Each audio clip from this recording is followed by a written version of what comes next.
Hi, I'm Carrie, a stroke survivor and Bind member. And I'm Kezia, a stroke survivor and a member of Bind as well. And today we're going to be having our second episode with Leigh Richardson, who is a founder and clinical director of the Brain Performance Center and has studied the human behavior for over 30 years. Today we're going to be focusing on her work in the brain injury community. So thank you so much for joining us, Leigh, and I'm so excited to have you here again. Thanks for having me back. Yes. Absolutely. Welcome to Bindwaves, the official podcast of the Brain Injury Network of Dallas. I'm Brian White, Bind's Executive Director. On each episode, we'll be providing insight into the brain injury community. We'll be talking to members and professionals regarding their stories and the important role of Bind's Clubhouse. We work as a team to inspire hope, community, and a sense of purpose to survivors, caregivers, and the public. Thank you for tuning into Bindwaves. Let's get on with the show. So we were kind of creepers and trying to look into you and learn some more about you before we met you to be a little bit ready. And we actually were a little bit wondering about your experience studying organizational and human behavior. Can you explain that to us? Well, I started out in the human resource world, and that's where I lived for almost 20 years, and I got an MBA, and within that MBA, I brought in some of that organizational change work, and really enjoyed that because when the work that I was doing was really in human resources was a lot in the strategic replacement of people in the right job, because I worked for Exxon and when they were starting the joint ventures, and a lot of it was R&D, and when you've got a square peg and you're trying to fit it in a round hole, it doesn't fit very well. Okay. So I enjoyed that, and that's something actually that still I want to go back to. I'm completing my PhD. I've completed all the coursework, and I'm in the middle of writing my dissertation, and I want to bring in that aspect of human behavior and brain behavior, because mental health is brain health, and the brain is an organ just like the heart is. Oh, okay. No, that's true. And that kind of brings us around to the Brain Performance Center. So tell us a little bit, in our first episode, we learned a little bit why, but tell us a little bit more, why you founded the Brain Performance Center and how long it's been around. So that's a mouthful. The Brain Performance Center started in 2009, and it really has evolved. It started out under a medical model, and it evolved more into a behavioral health model. And that part of that is that I operate that business under the license of a professional counselor. And that's really more where my expertise is. And I enjoy that because it doesn't matter to me. Everybody comes at life. We all have problems. And whether it's anxiety, depression, there's 4 things that puts a brain in a dysregulated state. One is genetics. Second is physical head trauma, which is the avenue that I know very well. The third is emotional trauma. And the fourth is stress. And I think one thing that I've learned in the last 3 years is we have all been introduced to stress on a whole new level. Couldn't go to school, couldn't go to work, couldn't go to church, couldn't go to the gym. We were socially isolated. Mm-hmm. And that really had a big impact on our psychological well-being. And it's interesting to me because when you look at, I want to help people. I want to help people on an individual level. But the reason went back for the PhD is I want to help people on a different level, on an organizational level. Because so many times a client will say, if I don't get my stuff together, and if I don't get where I'm there, quit being absent, I know I'm going to get fired. Oh, okay. And it's just the anxiety about getting there that's holding it back. But they don't want to talk about it because they don't want to talk about mental health. Right. Now, I'm not mentally retarded. It's not mental health. It's brain health. Mm-hmm. And to every single one of our listeners, I want to ask you a question. If you thought there was something wrong with your heart, what would you do? You'd find a cardiologist and you'd be in that office as quick as you could. You get up in the morning and you don't really feel like getting up. You've got that negative talk going on in your brain, and what do? You probably tell yourself, power through it. Suck it up, buttercup. And those are negative conversations, and those aren't the conversations you should be having with yourself. Right. Yeah, that's so true. And right now you've been talking about the Brain Performance Center. Like, what you've talked about right now is like a lot of different tools to use and what people should be doing, like more positivity. But can you give us a little explanation about what the center offers? And can anyone do that? Or do you have to have like a brain injury or, Oh, no, anybody can. And a lot of people want to just I wrote a book, Turn Your Brain On to Get Your Game On, because that's where it all starts, is in your brain. The first thing that we do, whether you come in for peak performance or to increase your executive functioning or anxiety, depression, whatever it is, we'll do an assessment. And we'll look at the brain two ways. One, we'll look at the neuroplasticity in the brain. Neuroplasticity is the brain's ability to change. Sometimes that brain gets stuck. And the same things mentioned earlier that put the brain in a dysregulated state will get that brain stuck. So we use LENS, low energy neurofeedback, and we'll do a brain map, and we'll see, can that brain absorb the really low level of energy that's going in? And the good news is if it can't, you can train the brain to be able to do that. Then we'll do a QEEG. We'll stick a cap on your head, and that cap's got built-in sensors, and we'll record 20 minutes worth of data, 10 minutes eyes open and 10 minutes eyes closed. From that, the gold standard is to get 1 good minute of each. And it can be harder than you think, because if you blink a lot or if you have jaw tension, you can see all of that in the brain waves. So once we do that, I'll take that data and I'll go through it and I'll identify the good minute. And we compare that to a normative database. And it'll show you where your brain is dysregulated, where it has too much of something, where it doesn't have enough. We look at the power in the brain. We look at the 1 to 30 hertz, and that's what you use in your normal daily life. The people with too much slow wave, particularly if you have it frontal, you may have a hard time paying attention. 15 years ago, if you would have said ADHD to me and I knew what it was by then, I would have said, oh, too much slow wave frontal. But we've learned so much more about the brain. We don't just look at the power, we look at the coherence. And that's how the brain shares information. Sometimes it shares too much, sometimes doesn't share enough. Doesn't matter. It's just dysregulated. The same with the phase, the timing. Sometimes it's too fast, sometimes it's too slow. Doesn't matter. It's just dysregulation. And you can train all of those aspects of the brain. So once we have the data analyzed, we use it to identify what networks and hubs in the brain are the most dysregulated. There's an anxiety network. There's a default mode, which is connection to self. There's an executive function network, which relates to depression. When you think about your brain, think about a computer. It is. Okay. And here's a true fact that's amazing. Every second, your brain is capable of taking in 11 million bits of data.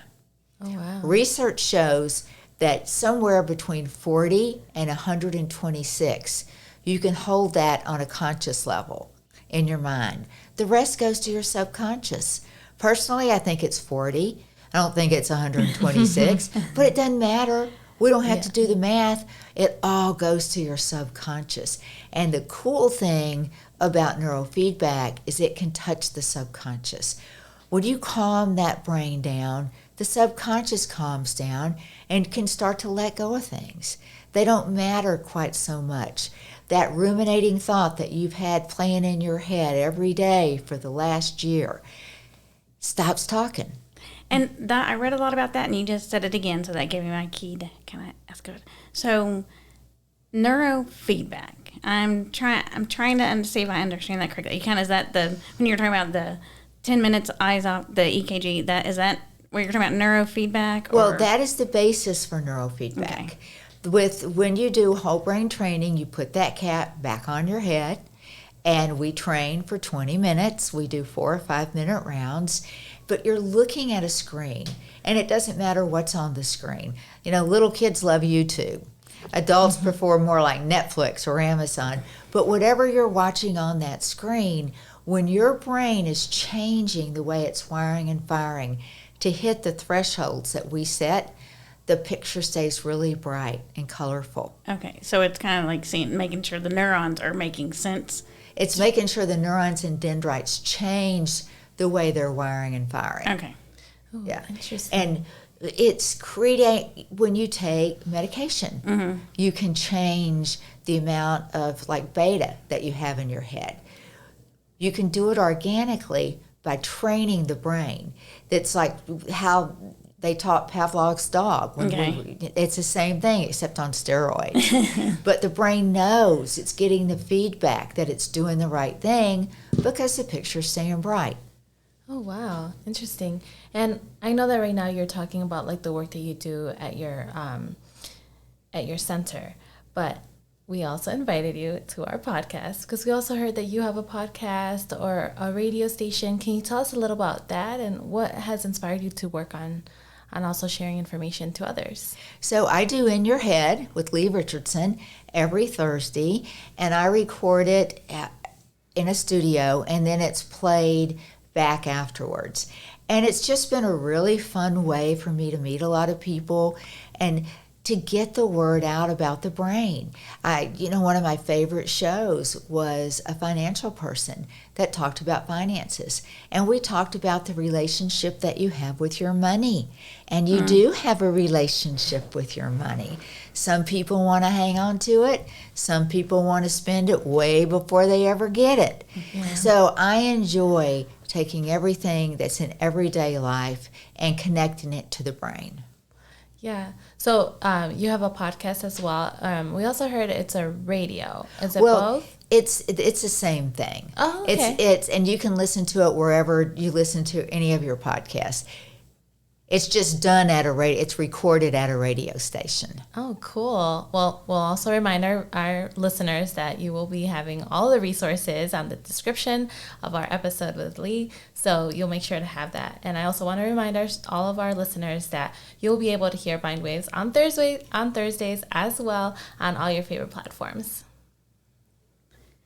So that's interesting that you're talking about all the different things talking about brain, and that's, kind of what we're trying to do. We're just trying to educate the world out there more about brain awareness because, as you said earlier, it's not just about brain injury awareness. It's brain awareness because anxiety, mental health, all of that, we just focus more on the brain injury side because that's where our lives have taken us. So. Well, and a lot of people, once they've experienced that brain injury, they experience the other side. Sure. Because it's so frustrating that you can't do what you used to do. No. And it's a downer and it's depressing. And getting your head in the right spot is really important.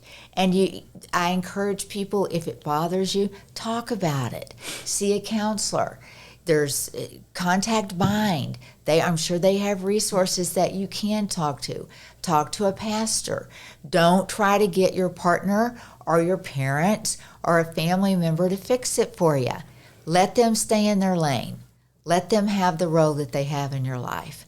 Sure. Now, kind of going back to the Brain Performance Center, so we talked about the resources, how you start to figure out kind of maybe where the neurofeedback isn't working. Are there services that the Brain Performance Center actually offers to help whatever that area may be, and kind of what are those services? Absolutely. Typically, we'll start with bioresonancy therapy, and that's a biofeedback. And that focuses on the intercellular communication between the brain and the body. The body keeps score of everything going on in the brain, and the brain controls everything you do, but the autonomic nervous system controls the body. And when the autonomic nervous system gets out of balance, and it doesn't take much, that window of tolerance is pretty small, then you go to that fight, flight, or freeze state. Oh. So the bioresonancy therapy is really good at calming the autonomic nervous system down and the brain down. And then we'll do the lens neurofeedback to create the neuroplasticity. We also do neuromodulation. Once we know what your brain needs, we can send that to the brain. whether it's through pulsed electromagnetic frequencies or alternating current or direct current. And the brain loves it. The brain's like, yeah, I want that, I want that. And the brain is called entrainment. The brain will try to mimic it and learn how to create it on its own. And then we'll do the whole brain training, which is that we call neurofeedback. We offer some coaching and some counseling along with it, because once you get that subconscious calmed down, then you're really ready to process it on a conscious level. And do these tools work with brain injury survivors too? Because, I mean, we're basically, what we're told is you have to go to therapy, you have to go to this therapy and this therapy and this therapy. And we discuss neuroplasticity all day long. I know more about neuroplasticity than the normal person should know. And that, I mean, it's an amazing, the brain is amazing, but are there Absolutely. additional tools you can teach us that maybe, we've gone through all the speech and cognitive therapy and it's a couple years down the road and we need to jumpstart our brain, or maybe we feel like we're lacking, as you said in the earlier episode, you thought maybe it was just because you were getting older, but really it was something in the brain that needed a little kickstart. It does. And the brain, you make a good point, because your brain's not fully developed until you're in your mid to late 20s. The 30s are rocking. The 40s, you plateau. The 50s, maybe you have some cognitive impairment. The 60s, it turns into cognitive decline. The 70s, it goes on and on and on. And it doesn't matter how old you are. It doesn't matter what your life experience is. You can improve the way that your brain is working. You can teach the brain how to work in a regulated state. Okay. And I think that was actually one of my questions. I think like Carrie was saying right now, like here, obviously for Bindwaves and the Bind Clubhouse, we really focus on brain injury. And we have most of our experiences are going to the hospital and going through recovery and all of that. How, like with the work that you do, when is it that we can partake in that? Like, is it after the hospital time, or like when would be a better time to be doing something as like all the services that you offer? I think the right time to do it is when you feel like, okay, I've plateaued. Mm-hmm. I've made all the improvement, that I can make with doing what I've been doing. The traditional therapy. What else is there? Because Yes. there's a lot more out there. And I encourage people, don't take the attitude, well, I just got to learn to live with it. I just got to accept it. Yeah. And if you want to do that, you certainly can, but you don't have to. You do not have to. And when you feel like you're ready, there's got to be another step that I want to take. Mm-hmm. That is when the Brain Performance Center can really be beneficial. Yeah, I think that's what we're looking at, because, I mean, I didn't think, I thought I was ready to start day one, well, first of all, I didn't think I had anything wrong with me, but that's a whole nother story, but yeah. Yes. And you make a good point there, because acceptance is a big part of healing and recovery, and you've got to be willing to accept where things are. Right. That doesn't mean they have to stay there. Sure. But you got to start with acceptance. Yes, I definitely agree. I had one more question, actually. How did you hear about Bind? I know that you were just talking about it, but how did you hear about us? Well, I believe it was through a client. Actually, it was through Sally, a lady that works with me. When her son was in his recovery, she had come out and worked a little bit with Bind. And it's something that brain injury has touched me on a professional basis. And it's just something that because I know that the work that we do can help people that have had a brain injury, mm-hmm. but they don't know it. And unless you get out there and get connected, nobody will know it. Right. So that's kind of just saying, hey, guys, don't give up. Know that you can take it to the next level, whatever that level is. Yes. I know one other thing I wanted to ask you about. So you've also written a book. Tell us a little bit about your book. And is it just one book, or do you have multiple books? It's one book, and it's Turn Your Brain On to Get Your Game On. And I wrote that because the very first thing I do when people come to the Brain Performance Center is I do a consultation. And I would be listening to them, and I'd say, well, gosh, sounds like there's some depression. Oh, no. And automatically the eyes go to the floor. Or I would say, I think you may have a little anxiety. Oh, no, I'm not anxious. And their shoulders become their earrings. And I realize that people don't want to admit that they have these things because they think it's wrong. Right. And, I'll tell everybody, it's okay to not be okay. But don't stay in that not okay spot. And that's really why I wrote the book, as a general education to inspire people, to challenge and motivate people, to know that there are things that they can do to help themselves. I love it. I love the title of it. That was really good. That's really good. So I honestly, this has been really great episodes. I think the first book to learn about you personally and all of the work that you do now here in this episode. So it's awesome. I think you've shared so much great information and resources. So thank you so much for that. You're welcome. And thank you so much. I think I'm going to suggest a new book to the book club. Yes. And I would be happy to donate 20 books to the book club. Oh, well, fun. I might make a new suggestion. How about that? Ooh, we got so much excitement. in this Never episode. hurts to ask. Well, thank you so much for coming in. Thank you again. And we'd like to thank our listeners for taking the time to listen to us. And we hope that you have learned as much as we have had on this episode. And if you want to contact us, you can contact us at bindwaves@thebind.org or visit us on our website at thebind.org/bindwaves. And you can also find us on Instagram at, guess what? Bindwaves. So, And don't forget to like, share, and subscribe on your favorite platform. And also, don't forget that we're also on YouTube, and you can continue listening to us every Thursday on there as well. so until next time. Until next time. We hope you've enjoyed listening to Bind Waves and continue to support Bind and our nonprofit mission. We support brain injury survivors as they reconnect into the life, the community, and their workplace. And we couldn't do that without great listeners like you. We appreciate each and every one of you. Continue watching. Until next time. Until next time.